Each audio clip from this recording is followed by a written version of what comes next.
Dumulog nitong Martes sa Korte Suprema ang kampo ni Vice President Sara Duterte upang mismong harangin ang kanyang impeachment at pigilan ang pagkakaroon ng Senate trial na maaaring magtanggal sa kanya mula sa kanyang pwesto. Kinumpirma ito ng Korte Suprema na naghain nga ng petition for certiorari and prohibition ang ikalawang Pangulo. Hiling nito ang agarang temporary restraining order at writ of preliminary injunction laban sa House of Representatives kay House Secretary General Reginald Velasco at sa Senado.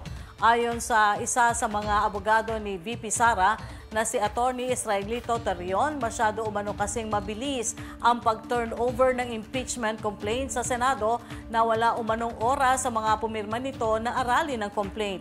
Makikita naman sa petisyon na nakalagda ang pangalan ni dating Pangulong Rodrigo Duterte bilang abogado ni VP Sara. Samantala, paliwanag ni SC spokesperson Attorney Camille Suting, dahil kahapon pa na-file ang petition, hindi na ito nasama sa agenda ng en banc session ng SC.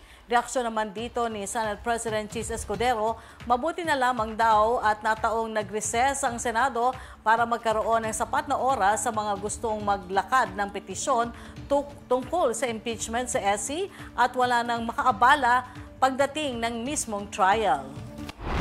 Dahil providential na hindi kami natuloy sa trial dahil nag-recess kami para lahat ng mga bagay na ito ay maidulog na sa Korte Suprema, mapagpasahan na ng Korte Suprema para wala nang pipigil o aantala pa sa trial ng Senado na mga ganitong uri ng teknikalidad o issue na maaaring i-bring up ng nasasakdal na si VP Sara. So may sapat na panahon ang Korte Suprema para resolbahan at sagutin ang lahat ng mga isyong ito bago pa man mag-convene ang impeachment court.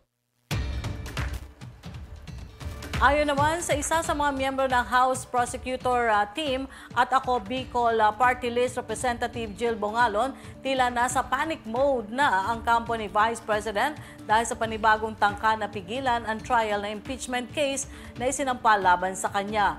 Sinabi rin ni Bongalon na isang palabas lamang ito ng kampo ni Duterte na halata umanong desperado na at upang i-delay pa ang proseso ng pagpapatalsik. Ipinaliwanag ng mababatas na ang naihaing impeachment complaint ay permado na higit 200 na miyembro ng Kamara at pasok sa lahat ang constitutional requirements para ituloy ang trial.